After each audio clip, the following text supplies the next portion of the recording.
Você já ouviu falar com certeza na força de gravidade. A força de gravidade você pode pensar nela como um ímã ou alguma coisa assim magnética, mas ela é muito mais do que isso.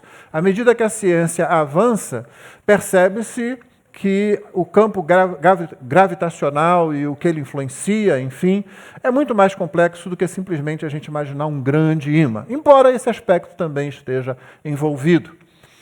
Mas a força da atração todos nós conhecemos, não é?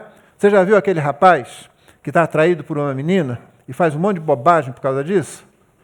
É, sim. Não, eu já estive lá também, né? A bobagem que eu fiz deu certo. E a bobagem que eu falo é o seguinte, ele se aproxima, tropeça nas palavras, não sabe falar direito, né? Mas aí também está orando, se ele é crente, aí também está pedindo a direção de Deus, né? E dizendo assim, Senhor, me dá uma esposa, contanto que seja a Rosane, né? Pelo menos é isso que diziam que eu orava, sabe? Você tinha que aturar isso da igreja. Na minha casa, ele fala, Maurício ora assim. Sabe como é que é irmão, né? Irmão não presta, né? Ele fala assim, Maurício orava assim, me dá, Senhor, uma esposa, desde que seja a Rosane, né? Não é que o Senhor deu? Embora a oração não fosse exatamente assim. Pois é, a força da atração, principalmente a atração entre pessoas, é uma coisa maravilhosa, criada por Deus.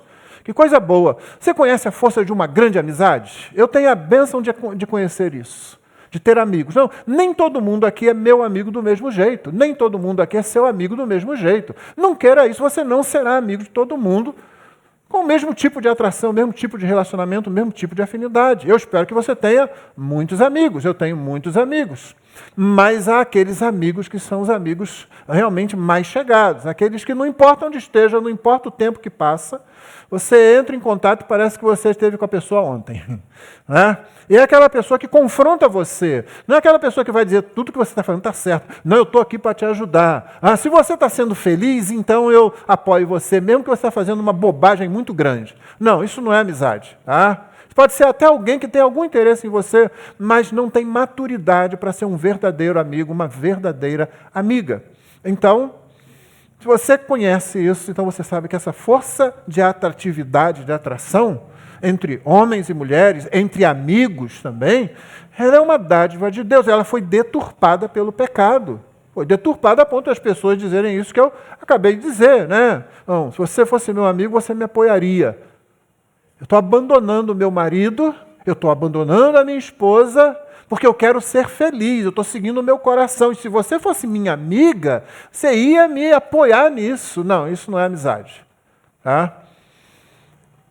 O pecado deturpou algo que era muito bom. Mas em Cristo, isso é resgatado. E mais, mesmo aqueles que não têm Cristo, que ainda não se renderam a Cristo, a graça comum, a atuação da graça divina possibilita genuínas e verdadeiras amizades.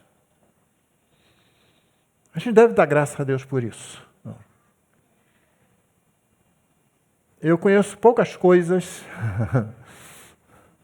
que são mais divertidas, gostosas e boas de aproveitar do que a risada de amigos em torno de uma mesa. Ou de uma família reunida. A minha família está bastante espalhada, né? Nós estamos no Rio, a minha esposa, uma filha mora no Canadá, outra mora em São Paulo. Quando a gente tem chance de se reunir, que dádiva isso é, irmãos. Que coisa boa isso é. Né? O Senhor nos abençoou com essas coisas. Por isso, essa manhã eu quero perguntar a você, o que mais atrai você? Você está entre o céu e a terra, meu irmão. Você está entre o céu e a terra porque você é um cidadão dos céus, mas também é um cidadão dessa terra. O crente é, em algum grau, esquizofrênico. Você sabe, esquizofrenia é aquilo que, a grosso modo, diz que há duas personalidades numa mesma pessoa. Isso é um grande problema para a gente. Né? Para Deus isso não é problema nenhum. Deus não é esquizofrênico. Ele é um e subsiste em três pessoas. Né? É o mistério e a grandeza e a segurança da Trindade. Você sabe por que nós amamos? Porque o nosso Deus ama. Outras divindades são unas, monolíticas, unipessoais. Elas não sabem o que é amar. Até porque elas não existem mesmo. Né? Por isso. Mas na concepção humana, muitos dizem, não, esse Deus aqui é único. Ele é sozinho, sempre... Não, nosso Deus é único, um só. mas subsistem 3 pessoas, Pai, Filho e Espírito Santo. Portanto, o amor sempre foi algo dinâmico e existente, mesmo quando não existiam os anjos, nem eu, nem você, nem planeta, nem estrela, nem universo. Deus nunca precisou de nada disso para estar completamente feliz em si mesmo. Completamente completo, perdoa a redundância, em si mesmo. Deus nos cria por amor, para dividir a si mesmo conosco. É isso que Ele faz. Para nos dar a si mesmo. Por isso que Ele nos criou. Mas, enfim, foi Deus que criou essa força de atração. E você e eu estamos entre o céu e a terra. Porque somos cidadãos daqui, somos cidadãos celestiais. Porque somos cidadãos a respeito dos quais Jesus disse, não te peço, lembra a oração sacerdotal em João, no capítulo 17. Fala, igreja, João 17. Não, fala com força. João 17. Então da próxima vez que eu perguntar assim, oração sacerdotal, onde é que está? Está onde? Oh, que bom, viu? De vez em quando fazer a igreja repetir pode dar alguns frutos, né? Na oração sacerdotal, Jesus diz, não te peço que os tires do mundo. Então Jesus nunca disse, Senhor, salva e leva. Seria bom isso, sabe? Seria bom. Você parar de sofrer com a presença do pecado em você, com todas as lutas do mundo. Ir para a presença de Deus. Você vai lembrar hoje que Paulo disse é incomparavelmente melhor. Mas o Senhor Jesus não disse isso, pelo contrário, Ele nos deixou no mundo. Nos enviou como ovelhas por meio de lobos. E ainda disse assim, vão pelo mundo todo e façam discípulos. Ao mesmo tempo, diz o autor de Hebreus, nós aguardamos a pátria celestial. Nós aguardamos a paz celestial. Você vai ver Paulo também mencionar isso aqui no capítulo 3 de Filipenses, que é o nosso capítulo de hoje. Olhamos para o capítulo 1, para o 2, e eu estou fazendo exposições panorâmicas, me fixando em alguns poucos versos do texto, enquanto a gente olha o contexto, para a gente perceber como Paulo, ou como o Espírito levou o apóstolo a registrar exatamente isso. Então, o que mais atrai você? A minha sogra, que já está com o Senhor, ela, não é por isso que eu gosto dela não, tá? Porque ela já está lá, não. Eu sempre gostei da minha sogra, minha esposa sabe disso. Ela sempre fazia bolinho de banana para mim, não fazia para o meu concunhado. Ele chegava lá e reclamava, poxa, sogra, o Maurício vem aí, não, mas você não precisa. Para mim ela fazia. A minha sogra continua, às vezes quando aparecia um visitante na igreja, vinha um visitante, sabe, aquele rapaz que a gente não conhece, você que tem filha na igreja, né? Parece aquele rapaz que não conhece aqui. Ela de vez em quando perguntava, né? Você veio atrás do Cristo ou da Crista? Ela tinha um jeito muito peculiar de ser, ela falava isso, né? E ela estava certa. Né? Tem muita gente que vem atrás da Crista, Às vezes isso dá até certo, pode ser bom, pode não ser. Mas enfim, o que é que mais atrai você? O que é que está atraindo você nesse momento da sua vida? O que é que mais exerce atração sobre você? E há uma dificuldade de responder isso, porque o nosso coração não tende a ser sincero quando nós olhamos para nós mesmos. Nosso coração continua enganoso. Ele é um coração novo, mas ele continua enganoso no sentido que o pecado ainda está em nós. E nós temos que lutar. E nós podemos ser facilmente iludidos pelo pecado, se nós não deixarmos que o nosso coração seja conduzido pelo Espírito Santo. Então, vamos caminhar um pouco essa pergunta hoje. Peço que você abra a sua Bíblia ou o seu dispositivo no capítulo 3 de Filipenses. Eu vou ler os versos 8, 9 e 10. 8, 9 e 10. Depois o pessoal da mídia corrige aí. Eu tinha colocado 8 a 9. Mas 8, 9 e 10. Paulo diz assim, na verdade, considero tudo como perda por causa da sublimidade do conhecimento de Cristo Jesus, meu Senhor. Por causa dele perdi todas as coisas e as considero como lixo para ganhar a Cristo e ser achado nele, não tendo justiça própria que procede de lei, mas aquela justiça que é mediante a fé em Cristo, a justiça que procede de Deus baseada na fé. O que eu quero é conhecer Cristo e o poder da sua ressurreição, tomar parte nos seus sofrimentos e me tornar como ele na sua morte, para de algum modo alcançar a ressurreição dentre os mortos. Essa é a palavra de Deus. E agora você pega e joga fora isso. Você vai dizer para mim, pastor, isso não pode ser, isso não é realidade, isso não acontece na vida real, pastor. O pastor sobe aí nessa plataforma, fica atrás do púlpito, começa a falar umas coisas que simplesmente não vão se tornar verdade. Só que se você tivesse vindo à escola dominical, e aqueles que vieram, você ouviu o nosso pastor Jonatas dizer que um dos aspectos, uma das características da revelação especial é a historicidade dela. Ela é histórica.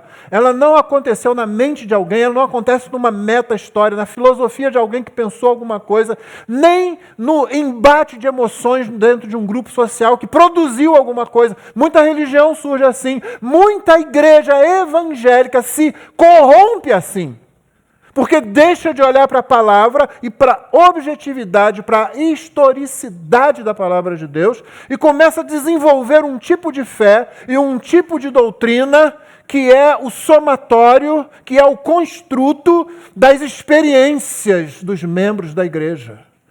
Que perigo isso, irmão. Deixa eu dizer para você, Deus tem me dado, a mim e a minha família, e a muitos irmãos aqui, a bênção de experimentar, de ter experiências com Deus. Experiência de orar e ver pessoas curadas. Isso já aconteceu aqui na igreja mais de uma vez. Experiência de livramento.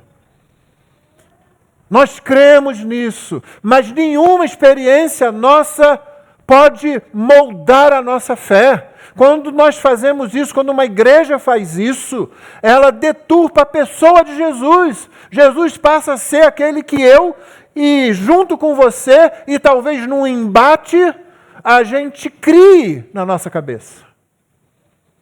Não mais o Cristo da Bíblia. É por isso que ele deixa de ser Senhor.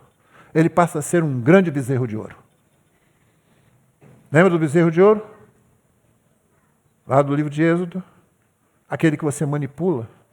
Aquele que você diz como ele deve ser. Aquele que você diz como ele vai ser adorado.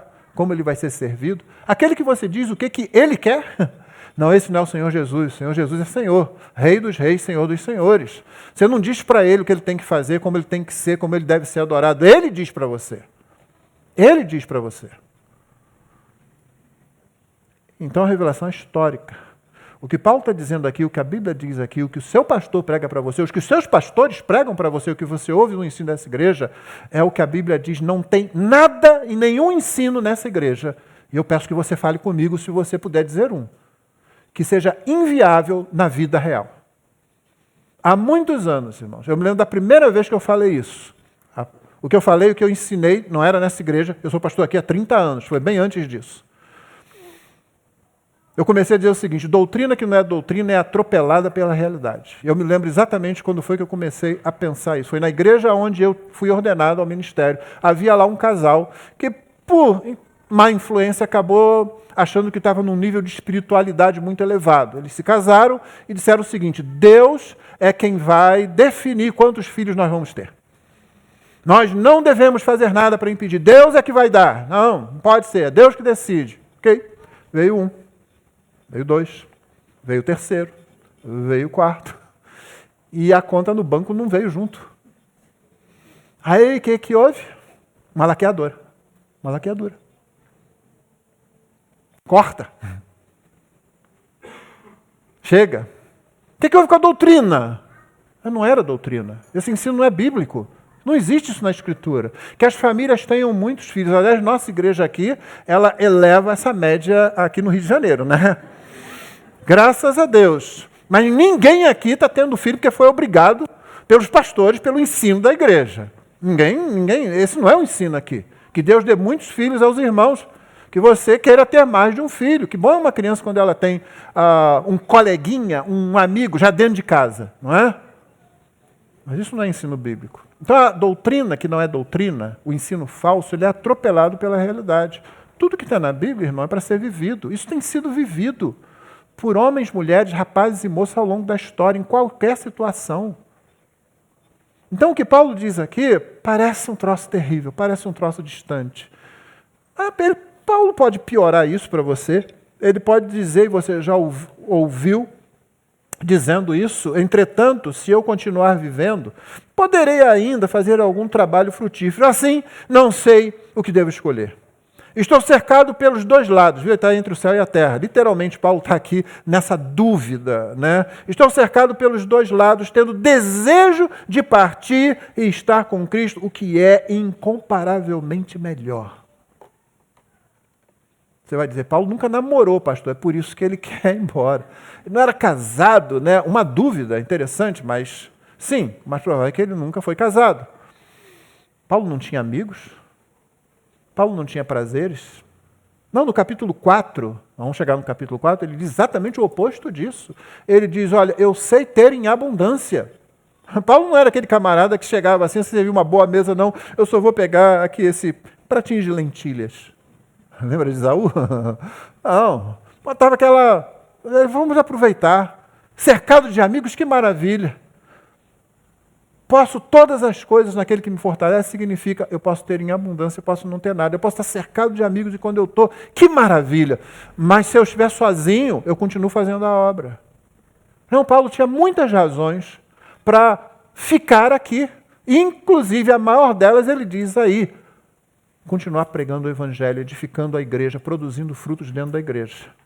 Mas ele diz, tendo desejo, estou lendo o capítulo 1, verso 23, basta você ouvir, estou cercado pelos dois lados, tendo desejo de partir e estar com Cristo, que é incomparavelmente melhor. É incomparavelmente melhor. Paulo não tivesse outra coisa para fazer, ele queria partir e estar com Cristo. Meu irmão, principalmente os jovens e os adolescentes, desenvolva esse conceito e esse desejo. Partir e estar com Cristo. Significa, isso não tem nada a ver, eu quero morrer. Não é isso que eu estou falando para você, não. Não entenda errado. É o desejo de que eu quero estar com Cristo. E você vai ver como é que Paulo resolve isso no capítulo 3. Essa tensão, assim, mas o desejo que tem que consumir o nosso coração é, eu quero Cristo. Eu quero Cristo. Partir com Ele é incomparavelmente melhor. Mas eu não estou experimentando Cristo somente depois que eu partir daqui. E é o que a gente vai ver. Você experimenta Cristo agora. Então deseje, almeje pela pessoa de Cristo, por Cristo Jesus. A nossa fé não é em torno de conceitos com os quais nós concordamos. A nossa fé é numa pessoa. E nós cremos nessa pessoa por causa daquilo que essa pessoa fez colocar em toda a Escritura, que é a palavra dele também. Foi o Espírito dele que inspirou toda a Escritura. Então está aí, Paulo também é uma pessoa entre o céu e a terra. E você também é, mas que seja pelos motivos certos. Que não seja eu quero aproveitar a vida. Que seja eu quero cumprir a vontade de Deus. Eu quero que Deus cumpra a vontade dele na minha vida. Senão, você nunca vai experimentar verdadeira alegria. Sua alegria vai ser sempre relativizada pelos seus desejos presos a esse mundo. E o que prende a gente ao mundo? Paulo começa exatamente falando isso, abra sua Bíblia, no capítulo 3, você já está aberto, volte aí para o versículo 1. O nosso assunto é os versos 8 a 10, mas vamos dar uma olhada no capítulo então, para ver por que Paulo está dizendo isso. Você já viu no capítulo 1 que ele pensa, comparavelmente melhor partir e estar com Cristo. Agora, é viável viver isso? É viável viver Cristo? Essa é a questão. Desse jeito, com essa intensidade. Você já pode estar pensando em textos aqui, né? Em palavras do Senhor Jesus, não é? Há muitos anos, um jovem seminarista veio pregar em nossa igreja. E até hoje, quando eu encontro, ele se tornou um pastor sério, um pastor leal à palavra de Deus e à igreja. Até hoje, quando eu encontro, eu falo, lembro daquela mensagem que você pregou lá na igreja. Foi numa reunião dos jovens e ele veio pregar. Ele leu o texto, aquele texto, em que Jesus diz que se a tua mão, ou o teu olho, ou o teu pé está te impedindo de entrar no reino, corta. Eu me lembro dele falar exatamente isso. É um corta. Ele não estava mandando cortar literalmente. Ele estava falando sobre a radicalidade, de como é radical o Senhor Jesus nos seus pedidos. Esse Jesus paz e amor, que Jonathan citou hoje aí, né? Essa deturpação que fazem do nosso Senhor, né? O Jesus está, né? Amigão, né? É uma lástima isso, né? O Senhor Jesus disse, não, corta. Lucas 9:23 ele diz, se você não tomar a sua cruz e me seguir, você não pode ser meu discípulo. Aí você imagina um Jesus que é todo, parece um hippie dos anos 70, não é? Paz e amor, aí faça amor, não faça guerra. Não tem nada a ver com o Senhor Jesus das Escrituras. Se você não toma a sua cruz e segue a Jesus, e a cruz não é uma doença, a cruz não é um pai ruim, a cruz não é um filho que dá trabalho, a cruz não é um membro da família que é alcoólatra, a cruz não é nada disso. A cruz é algo que somente o discípulo de Jesus pode tomar. Quem não é discípulo de Jesus não está nem aí para a cruz nenhuma. A gente ouve essas referências, né? Essa é a cruz que Deus me deu para carregar, um sofrimento, uma doença, um relacionamento ruim. Não, isso aí não é. Isso é consequência do pecado humano. Cruz, só o discípulo de Jesus, ele toma a cruz. Significa exatamente o que Paulo disse nos versos 8 a 10 aqui. Mas vamos lá, no começo, o que Paulo faz? E eu falei isso apenas, lembra porque eu falei isso? Eu falei para que você tenha ideia de quem é Jesus, de que não cabe aqui um Jesus que não é rei, que não é senhor, que não seja digno de toda a nossa vida e todo o nosso desejo. E se você é crente, se você confessa Cristo, e você não pensa assim e não está procurando caminhar nessa direção, você nunca vai ser realmente alegre. E não é interessante que Paulo comece com o tema da alegria? Capítulo 3, verso 1. Finalmente, nossa versão diz, quanto ao mais, é uma expressão que Paulo usa no final de várias cartas, quando ele agora, estou caminhando para o final e vou dizer algumas coisas aqui, que são de vida prática, na verdade. E é justamente isso. Quando Paulo usa essa expressão, ele vai começar a falar como é a vida vivida na sã doutrina, no Evangelho, nas palavras ensinadas por Cristo. Finalmente, ou quanto ao mais, meus irmãos, alegrem-se no Senhor. Alegrem-se, é para se alegrar com tudo isso que ele está escrevendo. Com o tomar a cruz das palavras de Jesus. Com o cortar fora da vida aquilo que realmente não nos leva para mais próximos de Cristo. Finalmente, alegrem-se no Senhor. Escrever de novo as mesmas coisas não é um problema. Não é algo que me embarace, que me deixe atrapalhado. Eu estou traduzindo palavras gregas aqui, à medida que eu sigo o texto, só para você entender a intensidade de Paulo. Para mim, não é um problema e é segurança para vocês. Estou quase mandando você repetir para o teu irmão que está aí do lado. Alegre-se no Senhor. Alegre-se no Senhor. Você não vai ter nunca uma alegria em qualquer relacionamento, nunca alegria completa com um não crente. Eu tenho amigos não crentes. Eles me dão muita alegria, mas ela nunca é completa, porque eu sei que eles estão caminhando para debaixo do juízo de Deus. E a menos que eu não os ame, se eu não os amar, então eu estou bem. Amigão, que legal, vamos aí, vamos sair, vamos fazer, vamos. Entendeu? Mas se eu amo realmente esses amigos, então eu sei que eles estão indo para debaixo do juízo de Deus. Como é que essa alegria pode ser completa nesse relacionamento? Já quando eu visito um crente numa UTI, e como pastor já fiz isso várias vezes, nos últimos momentos de vida, tem aquela tristeza, não tem? A partida, a separação, a saudade, mas tem a certeza, tem a esperança do reencontro. Não, essa alegria, ela é completa, sim, ela não é experimentada completamente, porque o pecado ainda está em mim, mas aquele que está partindo ali, daqui a pouco, quando ele fecha os olhos e os abre na presença de Jesus, ele experimenta a alegria plena. E o Senhor Jesus, quando ensinou doutrina, no Evangelho de João, ele disse assim, eu tenho vos dito essas coisas para que a minha palavra esteja em vocês e em vós, e a alegria, a vossa alegria seja completa. Que sentido Jesus está falando isso?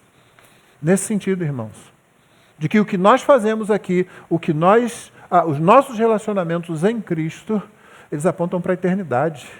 Eles têm pé na eternidade e vão para a eternidade. Nada vai mudar isso. Nada. Por isso Paulo pode dizer, alegrem-se, é segurança para vocês. É segurança para você dizer, meu irmão, se alegra. Sim, está difícil. Talvez você não precise dizer nada. Alguém que sofre uma perda, você não diz nada, mas só chegar perto, apertar a mão assim, aquele negócio, coragem, que depois vira alegre-se. O que que nos prende à terra? O que que nos atrai à terra? Paulo fala sobre a falsa religião. Poderia dizer assim, eu poderia dizer também, Paulo fala sobre o legalismo. Olha só, cuidado com os cães, cuidado com os maus obreiros, cuidado com a falsa circuncisão. Paulo não usa essa palavra falsa circuncisão, isso aqui já é um entendimento da palavra que ele usa. Ele não usa a palavra circuncisão, ele usa a palavra mutilação. Paulo está sendo muito duro aqui. Note, ele falou 3 coisas, 3 vezes. Como é que se dá ênfase no hebraico? Repetição. Geralmente ela é dupla, mas tem vezes que a coisa é séria demais, então ela é tripla. Por exemplo, capítulo 6 de Isaías, os serafins que estão cantando ao Senhor, como é que eles falam? 3 vezes? No livro de Jeremias, no capítulo 22, 29, está se dizendo: terra, terra, terra, ouve a palavra do Senhor. É Jeremias dizendo para eles o seguinte: olha, ouve, Israel, o que Deus está falando, para que você não caia no juízo de Deus. E ainda o mesmo profeta, no capítulo 7, verso 4, ele fala o seguinte a respeito daqueles que estavam achando que pelo templo do Senhor, está em Jerusalém, eles estavam garantidos e Deus não ia jamais destruir o seu próprio templo, jamais trazer uma disciplina tão dura sobre o seu povo. Por isso eles dizem lá: templo do Senhor, templo do Senhor, templo do Senhor é esse. Está assim no hebraico. A nossa versão ela altera um pouco. Ela bota templo do Senhor, esse é o templo do Senhor. Não, o hebraico mantém a ênfase. Templo do Senhor, templo do Senhor, templo do Senhor, 3 vezes. Quando a coisa aparece 3 vezes é para chamar a sua atenção. Paulo está dizendo que aqueles judaizantes, aqueles que eram judeus e queriam que os crentes que não eram judeus tomassem sobre si toda a tradição judaica, inclusive a circuncisão, o calendário judaico, a dieta judaica. Paulo está dizendo que essas pessoas elas estão pregando uma doutrina que, se aceita, levará as pessoas para o inferno, para debaixo da ira de Deus. Por isso ele diz: cuidado com os cães. Não é uma palavra branda, não, é uma palavra dura. Cuidado com os cães, cuidado com os maus obreiros, que são falsos obreiros, cuidado com a mutilação. E aí Paulo usa agora a palavra circuncisão 3 vezes também. Verso 3, porque nós é que somos a circuncisão. E note, Paulo está falando para isso, nós, com a igreja dos Filipenses, que era majoritariamente gentios. A cidade de Filipos, aparentemente, por tudo que a gente sabe, não tinha uma sinagoga. Porque se tivesse uma sinagoga, Paulo ia chegar lá, Atos 16, ele ia chegar lá e ia para a sinagoga. Ele sempre fez isso, sempre foi o modo dele operar. Só que ele não vai para uma sinagoga. Lucas registra que eles acharam um lugar tranquilo perto de um rio e foram para lá para poder orar. Se tivesse uma sinagoga, ele ia para lá. O número de judeus não era tão grande, o número de gentios era quase a totalidade da cidade. Paulo está dizendo: nós, vocês, gentios, não judeus, que são da igreja de Cristo em Filipos, nós é que somos a circuncisão. Nós que adoramos a Deus no Espírito, nos gloriamos em Cristo, não confiamos na carne. Então, cuidado com os cães, cuidado com os maus obreiros, cuidado com a mutilação. Nós é que somos a circuncisão. Adoramos a Deus em Espírito, nos gloriamos em Cristo. Eu sou salvo. Você é soberbo, hein? Como é que você pode garantir isso? Não, eu não garanto nada, quem garante é Ele. É Ele que garante, não sou eu. Eu não presto, mas o meu Cristo ama o que não presta. E Ele pega o que não presta e torna em alguma coisa útil, viva para Deus. É por isso que a gente pode se gloriar em Cristo, em vez, uma outra versão que eu acho que a ênfase fica melhor, não confiamos na carne, não confiamos na capacidade humana, não confiamos na capacidade de guardar a lei de Deus, de agradar a lei, de agradar a Deus cumprindo a sua lei. Ninguém faz isso. Não, a gente desiste disso. E é exatamente o que Paulo vai falar a partir do verso 4. Ele dá o exemplo dele. O exemplo de como tudo que ele fazia, você vai dizer: nossa, se tem um cara que deveria ser salvo, esse é Paulo. É isso que você falaria, olha só, verso 4. É verdade que eu também poderia confiar na carne. Se alguém pensa que pode confiar na carne, eu ainda mais. Fui circuncidado ao 8º dia, sou da linhagem de Israel, da tribo de Benjamim, hebreu de hebreus. Quanto à lei, eu era fariseu. Quanto ao zelo, perseguidor da igreja. Quanto à justiça que há na lei, irrepreensível. Sabe aquele cara que chega assim, você sabe com quem está falando? É Paulo para qualquer um que chegasse falando com relação a ele. Paulo, você era um bom judeu? Você cumpria a lei? Cara, olha só aí. Olha o meu currículo aqui. Não tem como bater isso. Lembra do final do Super-Homem? Um dos filmes mais recentes, né? No final lá, está todo mundo preocupado, né? Querendo descobrir onde é que ele mora, afinal de contas, porque estão preocupados com um cara que pode destruir o mundo se quiser, né? Principalmente nos Estados Unidos, né? Está nos atacando, e às vezes estão mesmo. Eles estão sempre sofrendo realmente com isso. Aí no finalzinho lá, tentam botar um míssil para descobrir alguma coisa, ele destrói aquilo, para lá no meio do deserto, lá com o pessoal lá do exército, né? O general vem e fala, gente, sério que vocês estão fazendo isso? E aí eles dizem assim, não, você há de convir que a gente precisa se preocupar, se você não é uma ameaça para os Estados Unidos, né? Ele fala assim, eu fui criado no Kansas, não tem como ser mais americano do que isso. Isso aqui é Paulo dizendo, não tem como ser mais justificado do que isso, ou pelo menos era isso que ele pensava. Porque ele não está se apresentando como exemplo, ele está se apresentando como um não exemplo, porque ele descobriu que não dava para ser justificado desse jeito. Só tinha um outro jeito. E aí o verso 7, mas o que para mim era lucro, isto considerei perda por causa de Cristo. Paulo, você vai jogar tudo isso fora, anos e anos de dedicação, de estudo, de disciplina. Ele vai usar a palavra muito mais dura do que lixo aqui, do que ter considerado como lucro, né? E aí o texto que nós lemos, a gente já volta para ele. Mas você percebeu até aqui? Paulo está dizendo, olha, a falsa religião, o legalismo, achar que você pode agradar a Deus, te prende à terra. É isso que vai fazer. Você vai ficar preso aqui. Paulo achava justificado, mas ele estava preso à terra. Ele estava preso. E ele estava sem paz. Você não joga fora uma coisa que dê paz. Você descobre em Cristo que aquilo que você pensava que te dava alegria, te dava paz, te dava felicidade, te dava sentido na vida, não dava. Você estava iludido. Foi isso que Paulo fez. Foi isso que todo profeta do Antigo Testamento fez. Foi isso que todo crente no Antigo Testamento, na igreja, e ao longo da história da igreja fez. Há um momento, irmão, em que a gente diz, não, eu estou tentando misturar as coisas. Eu estou tentando juntar um pouco da alegria do céu com a alegria mundana, com aquela alegria como se eu fosse ser satisfeito, como se eu pudesse ser satisfeito pelo que está aqui.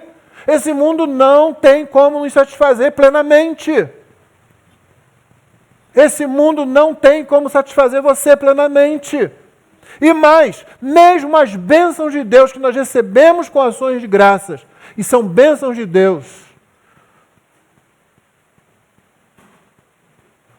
nos encorajam, nos fortalecem, mas nem elas satisfazem você plenamente, não é? A reunião dessa aqui, daqui a pouco acaba. Supondo que você está gostando da reunião, né? Tem motivo para gostar dessa reunião? Você chegou aqui e começou a cantar 3 músicas para se preparar para o culto. Veio um cara chato para explicar palavras que você não usa mais. Talvez você tenha aprendido alguma coisa, talvez você tenha pensado, tá aí, vou começar a usar essa palavra. Augusto Renato, né? Que homem nobre, né? Que homem imponente, não é?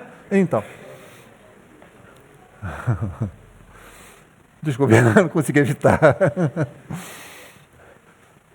Depois, então, um momento de oração silenciosa. Que silêncio nessa igreja. Até as crianças parecem que faz silêncio aqui, né? Depois, começamos com um convite ao culto, uma oração ao Senhor. E aí cantamos ao Senhor. E depois tem um momento estranhíssimo de confissão de pecado. Eles fazem confissão de pecado aqui, né? 2 minutos de oração silenciosa. Gente, passou mais de 2 minutos, né? Não, deixa eu te explicar. Toda vez que a gente fala assim, olha, vamos dar 1 minuto e alguém ora, a pessoa dá 10 segundos e aí já ora. Então eu peço ao pessoal aqui, olha, conta 2 minutos no relógio. Dá 2 minutos para que cada crente tenha aquele momento junto com o povo de Deus, de colocar os seus pecados diante do Senhor, de pedir perdão, de reconhecer que em Cristo nosso pecado é perdoado. E depois a pessoa ora e lê também um texto que mostra a certeza de que o Senhor perdoa aqueles que buscam perdão em Cristo Jesus, que vão até Ele assim. E depois, então, vem alguém com uma confissão de fé. Às vezes é com um momento missionário. Às vezes é para recitar o credo apostólico, ou outro qualquer. E depois então cantamos mais, e depois então a pregação da palavra. Você está feliz de estar aqui? Isso é um pedacinho do céu? Sim, as pessoas veem, isso aqui é um pedaço do céu, né, irmão? Dependendo da igreja, às vezes não é. E dependendo do coração de quem está, também não é para essa pessoa. Mas de qualquer forma, supondo que você ame esse momento aqui, como eu amo estar na igreja, seja aqui, seja em outra igreja, quando eu não estou aqui num final de semana, mesmo que eu não esteja pregando, eu procuro uma igreja onde eu possa adorar o Senhor, porque eu quero estar com o povo de Deus, eu quero ouvir a palavra de Deus. Se houver ali onde eu estou uma igreja que faça isso, eu vou para lá. Supondo que seja assim, irmãos, isso aqui acaba. Talvez você esteja aí com aquela coluna, lembrando a você, incomodando, eu quero prestar atenção, mas essa hérnia aqui na lombar não está cooperando com isso. Talvez uma noite mal dormida, talvez uma preocupação. E eu estou falando das alegrias que nós temos em Cristo.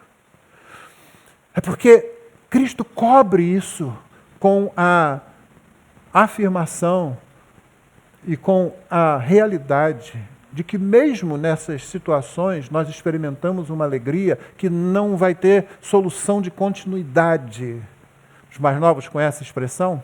Solução de continuidade significa interrupção. Por que o pastor não falou interrupção, então? Porque eu sou metido a besta? Qualquer coisa assim? Não, irmão. É porque a gente aprende, tá? Chega na escola, segunda-feira, dizendo, olha, eu não quero que os meus estudos sofram solução de continuidade. Quem sabe uma menina vai falar assim, uau, ou então ela, eu, hein? Deixa para lá. Não, essa alegria, ela não sofre, essa certeza, essa esperança, ela não sofre. Interrupção nenhuma. Sofre. Ela é interrompida. Não na sua qualidade, mas no seu momento. A gente quer o céu, a gente quer a eternidade, a gente quer mais do que isso. A gente não quer só a luz do sol, a gente quer o próprio sol. O crente é ambicioso com relação a essas coisas. Então Paulo está dizendo, eu desprezo tudo.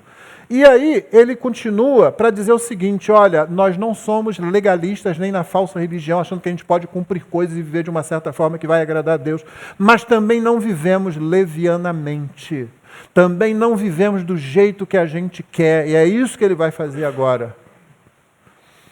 Verso 12, não que eu já tenha recebido isso, você lembra? Ele diz, eu quero me identificar com Cristo em tudo, inclusive na ressurreição. É a última expressão que ele vai usar no versículo 11, no versículo 10, né? Perdão, no versículo 11. No versículo 12, não que eu já tenha recebido isso, eu já tenha obtido a perfeição, mas prossigo para conquistar aquilo para o que também fui conquistado por Cristo Jesus. Essa é uma das expressões mais bonitas do Novo Testamento. Eu quero conquistar aquilo para o que eu também fui conquistado pelo próprio Senhor Jesus. Eu fui conquistado para essas coisas. Ele me conquistou e agora eu corro para conquistá-las, para torná-las minhas na experiência da minha vida, na minha história. É isso que ele está dizendo aqui. Eu agora corro atrás disso porque eu fui conquistado para isso. Ele já disse aos filipenses, olha, desenvolvam a salvação de vocês, porque é Deus quem opera em vocês, tanto o querer como o realizar. Então agora é disso que ele está falando, ele vai atrás, ele corre, porque ele foi capacitado por Cristo. Por quê? Porque ele foi salvo por Cristo, porque o coração dele foi regenerado por Cristo, porque ele deu ouvidos ao Evangelho, porque ele se rendeu a Jesus, porque ele se tornou discípulo de Cristo, porque ele foi salvo. O salvo é que está nesse caminho. O não salvo precisa se arrepender dos seus pecados e crer em Cristo. Não adianta tentar fazer nada disso, senão você vira aquele lá da falsa circuncisão. Aquele do legalismo. Aquele que vai tentar fazer de tudo para agradar a Deus e vai descobrir no final que não consegue, que não pode, que nunca vai acontecer. Nunca vamos satisfazer a justa justiça de Deus. Se você me perdoa mais essa redundância. Prossigo para conquistar aquilo para o que também fui conquistado por Cristo Jesus. Irmãos, quanto a mim, ele repete, não julgo havê-lo alcançado, mas uma coisa faço, esquecendo-me das coisas que ficam para trás, todas aquelas que ele viveu. Eu me lembro que eu preguei relativamente há pouco tempo sobre esse texto com uma outra ênfase. Eu me lembro de ter dito aqui, há coisas, meus irmãos, que só servem para ser esquecidas.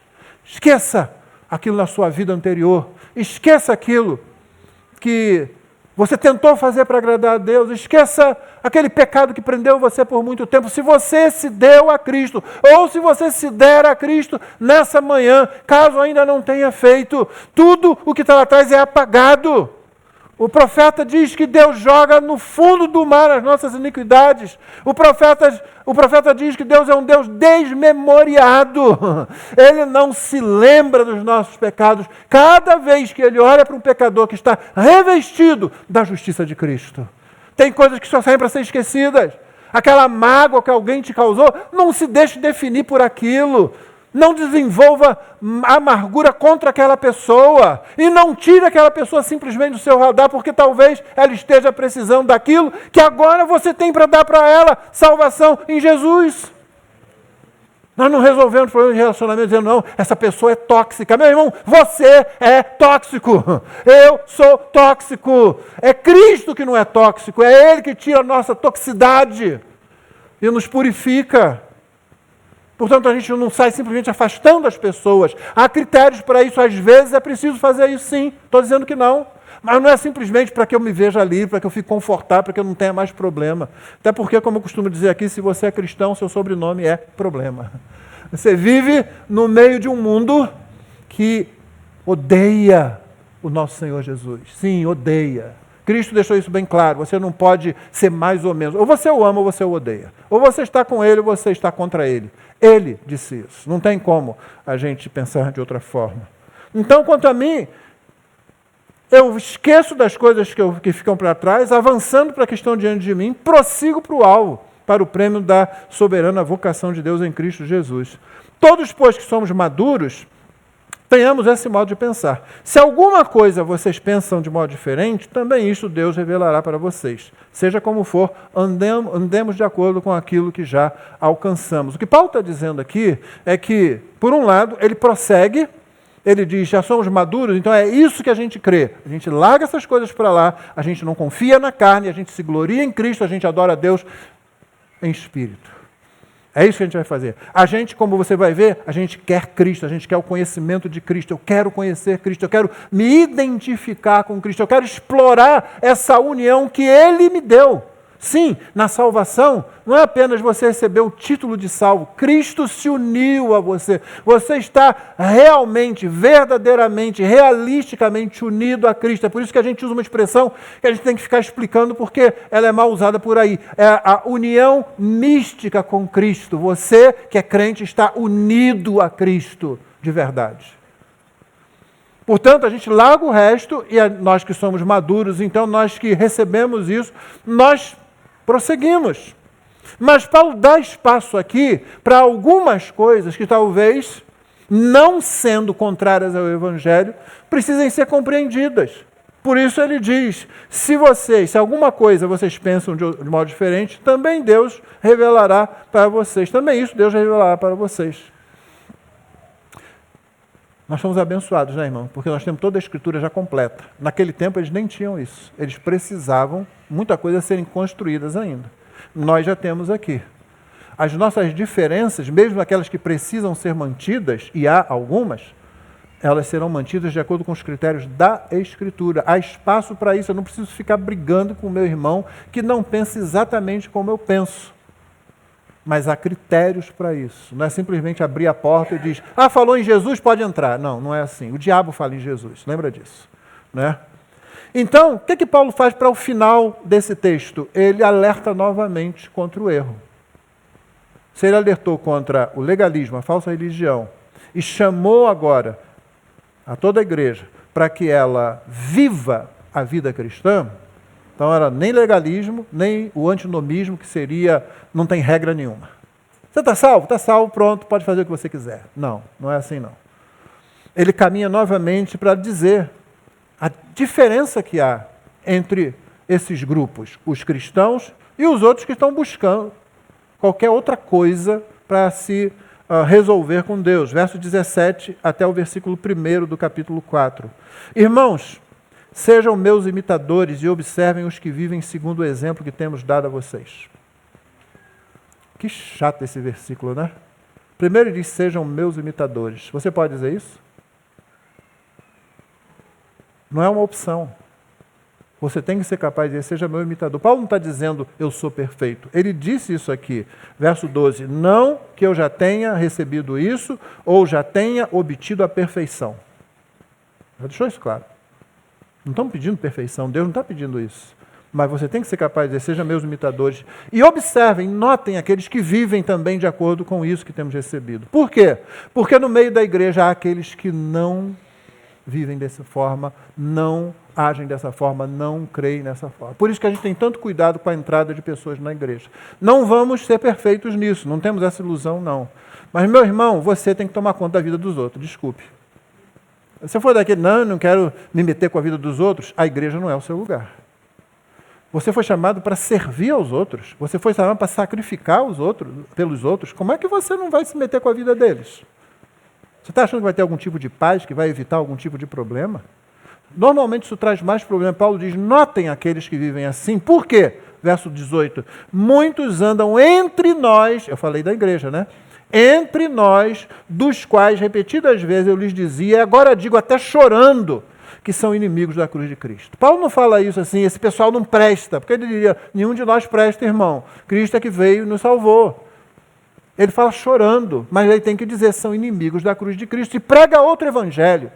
Se confia na carne, se confia na capacidade humana, ou se vive de forma leviana a fé cristã, é inimigo da cruz de Cristo. E Paulo, 3 vezes, novamente, ele define essas pessoas. O destino deles é a perdição, não se iluda, o destino deles é o juízo eterno. O Deus deles é o ventre, isso significa satisfazer aquilo que eles querem, aquilo que eles acham que é a grande necessidade deles. Os prazeres que eles acham que tem que ter, a satisfação, a completude que eles acham que tem que ter. O destino deles é a perdição, o Deus deles é o ventre, e a glória deles está naquilo de que deviam se envergonhar, visto que só pensam nas coisas terrenas. Novamente, 3 coisas. Paulo está sendo enfático aqui novamente. Isso é dentro da igreja. E aí Paulo diz, pois a nossa pátria está nos céus, de onde também aguardamos o Salvador, o Senhor Jesus Cristo, o qual transformará o nosso corpo de humilhação para ser igual ao corpo da sua glória, segundo a eficácia do poder que ele tem, de até subordinar a si todas as coisas. Aí termina com a falsa religião, com os nossos desejos. Não, ele termina com Jesus. Esse é o grande argumento dele, é Cristo. É Cristo, é por isso que ele falou aquilo que está no versículos 8 a 10. Cristo Jesus. A nossa pátria está no céu, mesmo a sua pátria está no céu. A ideia aqui é que o nosso desejo maior é voltar para casa, por assim dizer. Voltar para casa, a expressão tem sido muito usada hoje, não é? Não é voltar para a igreja de Roma, não. Aqueles que são de Cristo querem voltar para os céus. É lá que eles pertencem. Nós temos saudades do céu. Esse é um termo teológico, filosófico e teológico. Nós temos saudade do céu. É quando você olha para tudo aqui e você diz, graças a Deus por esses irmãos, graças a Deus por essa alegria, graças a Deus por esse prato de comida, graças a Deus porque nesse momento Deus me concede poder provar um prato de comida e usufruir dele, me deliciar com ele, e isso junto com irmãos. Mas isso ainda é pouco para mim. A minha pátria está nos céus. E é de lá que eu espero o Senhor Jesus Cristo, que vai transformar esse corpo de humilhação para ser igual ao corpo da sua glória, um corpo preparado para a eternidade.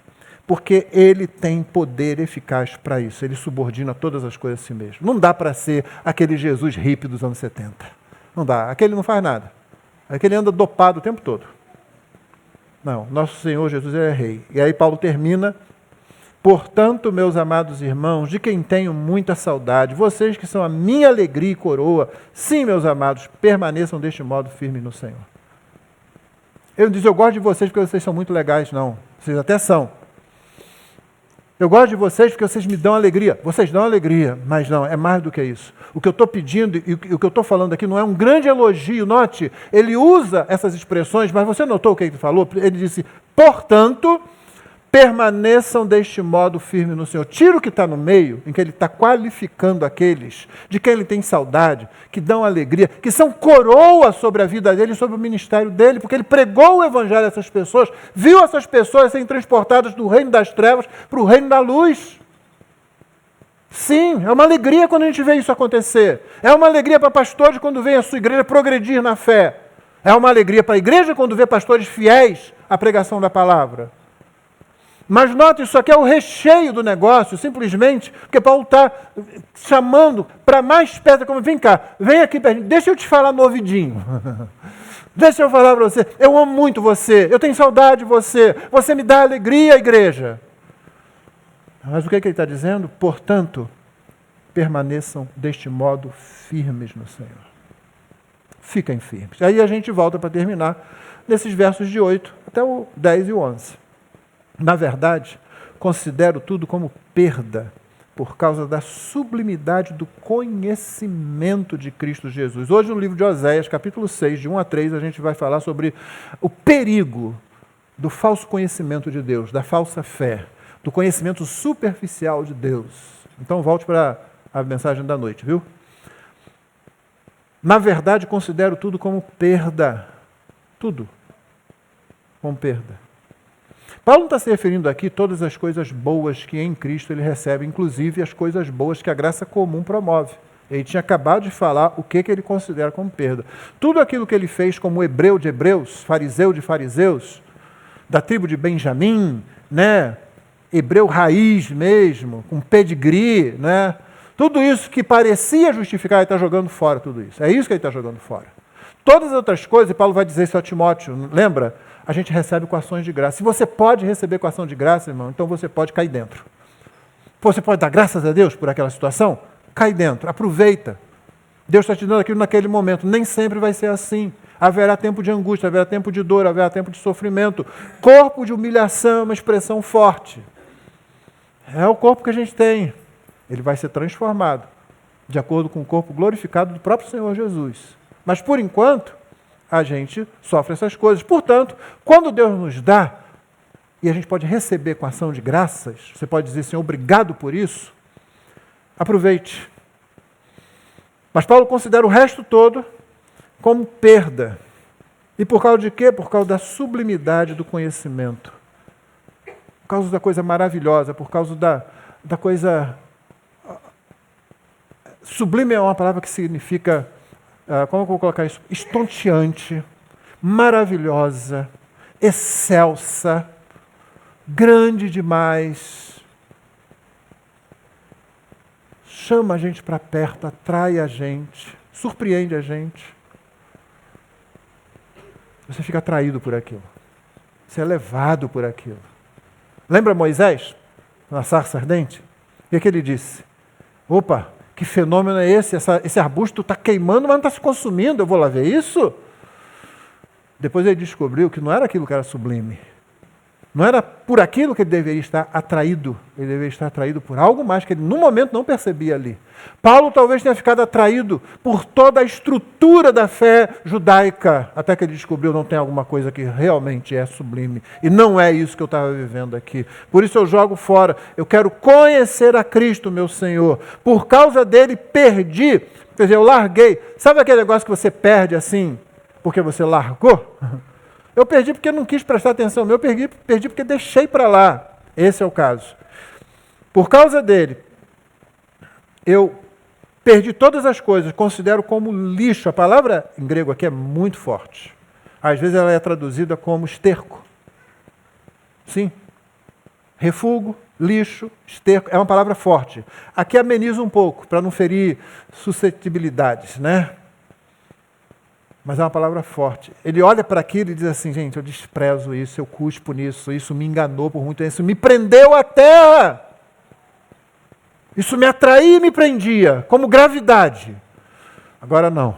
Eu estou num outro campo gravitacional que está me atraindo muito mais. E é sublime, é o conhecimento de Cristo. O conhecimento de Cristo. Por isso ele considera como lixo, para quê? Para ganhar a Cristo. Paulo já ganhou a Cristo, porque na verdade, como ele disse mais tarde, ele foi ganho por Cristo. Prossigo para conquistar aquilo para o quê? Eu fui conquistado, não é assim? Ele foi ganho. Ele quer ganhar mais. Ele está dizendo, Senhor, não, eu quero mais, Senhor. Sabe aquela criança que chega assim na mesa de doce e fica assim, você diz, só pode pegar um. Crueldade que a gente faz com as crianças, né? Pode pegar um. Tá bom, pega mais um. Ela, mas procura, se você disser, pode levar tudo, ela vai pegar. É isso aí. É isso que Paulo quer fazer. Eu quero ganhar Cristo, não, eu quero mais de Cristo.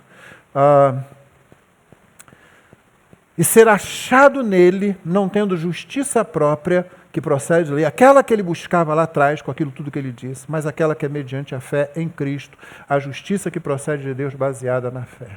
Fé, meu irmão, é um mendigo com as mãos assim. É um mendigo, eu não tenho nada. É alguém que diz, se o Senhor não fizer, eu não posso, eu não consigo, eu nem mesmo iria querer. Eu dependo completamente de Ti. Isso é fé. Fé é a dependência do que outra pessoa fez e de quem outra pessoa é. Não é o que eu faço, é o que ele fez, não é quem eu sou, é quem ele é. É Paulo saindo do centro de sua vida e colocando Cristo ali. E tendo muita alegria, finalmente descobrindo o que é verdadeira alegria, girando em torno de Cristo, orbitando nesse campo gravitacional do Senhor Jesus. Então, eu não quero justiça que a religião possa me dar, ela não vai conseguir.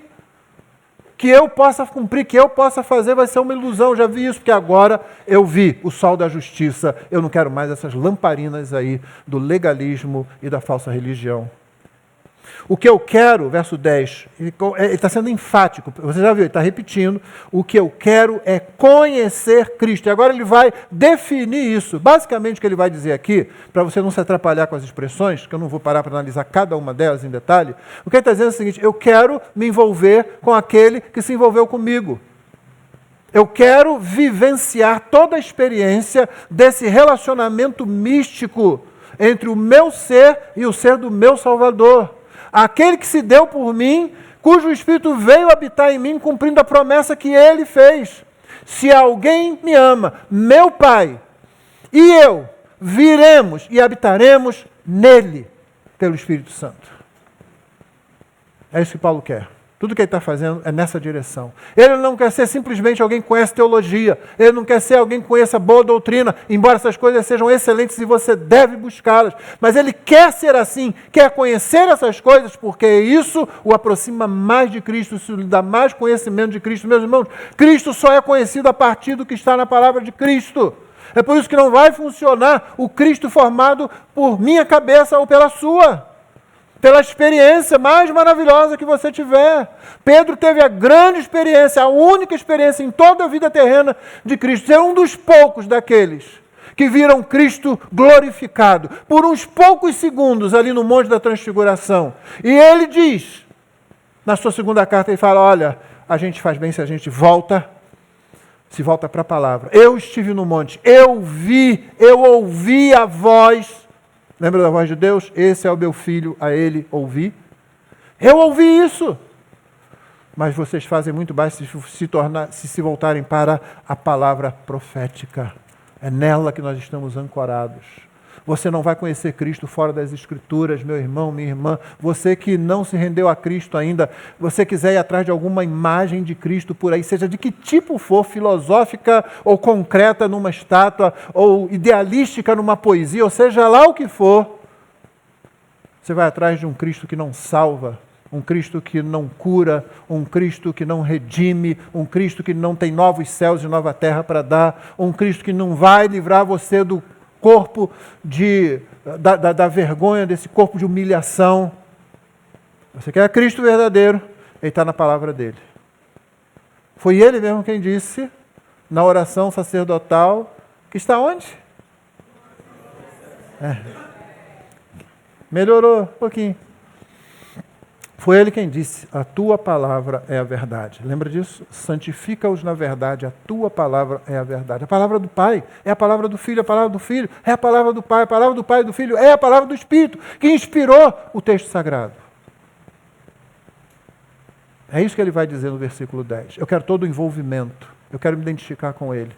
Paulo não está querendo morrer numa cruz. Alguns interpretam como se ele quisesse morrer numa cruz, que é isso que ele queria fazer. Não, não é isso. Mas ele quer estar disposto a dar a vida por Cristo. Isso é realidade.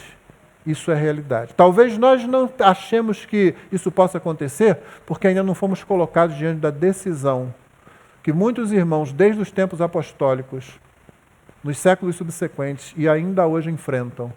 Você preserva a sua vida ou você preserva seu Cristo?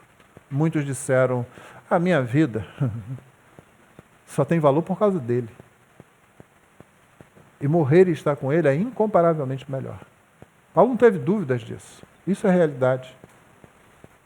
É isso que ele quer dizer, esse envolvimento, quando ele diz: o que eu quero é conhecer Cristo e o poder da sua ressurreição, tomar parte nos seus sofrimentos e me tornar como ele na sua morte, para, de algum modo, alcançar a ressurreição dentre os mortos. Para, de algum modo, é uma expressão que pode dar um sentido fraco para a gente por causa do uso dela, que mudou. De algum modo, ele não está querendo dizer tentar, ele está querendo dizer de toda forma possível, o que eu puder fazer. É isso que ele está falando. De algum modo. Qualquer jeito.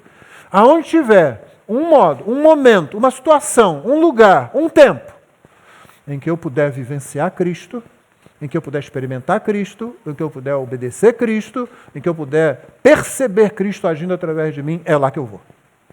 Isso pode ser aqui na igreja, isso pode ser dentro da sua casa, com seu filho, com sua filha, isso pode ser com a sua esposa, isso pode ser com o seu marido, isso pode ser no campo de missões, isso pode ser no ministério pastoral, isso pode ser no seu trabalho,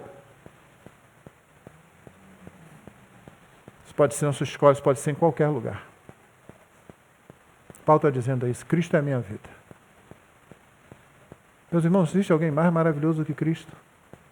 Talvez a gente não tenha pensado ainda em como Cristo perdoou os nossos pecados. O Senhor Jesus, diante daquela mulher que chorando lavou os seus pés, secou-os, importunada pelos outros, ele disse, ela está aí assim porque ela sabe que muito lhe foi perdoado, e quem sabe que muito lhe foi perdoado, ama muito.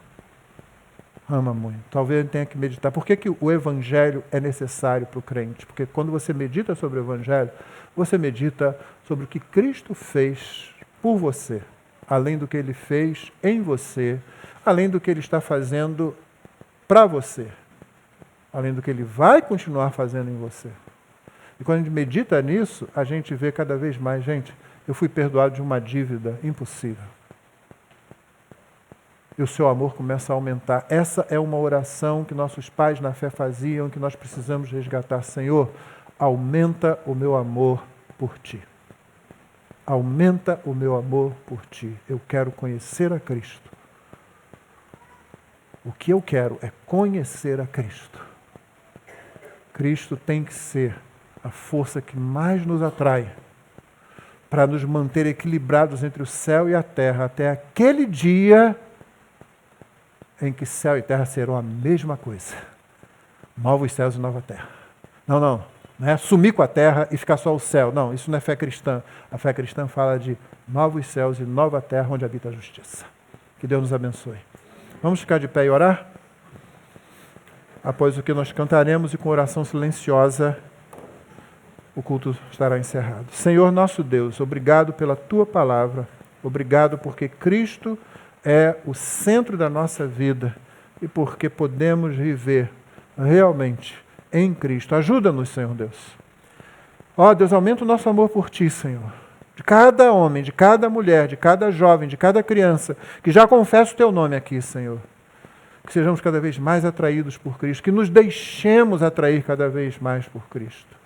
Sendo atraídos por Ele e, ao mesmo tempo, progredindo, prosseguindo, deixando para trás as coisas que não importam, as coisas que não podem nem competir com Cristo, Senhor, a fim de que seja cada vez mais intenso em nosso ser a percepção de que a nossa pátria é celestial e o nosso desejo de que venha o Senhor Jesus seja cada vez mais intensificado. É a oração que fazemos agora e pedimos que, ao sairmos daqui, o Senhor nos conceda uma tarde de comunhão, de descanso, uma tarde na Tua presença e abençoe, Senhor, o culto de logo mais à noite. Oramos em nome de Jesus. Amém.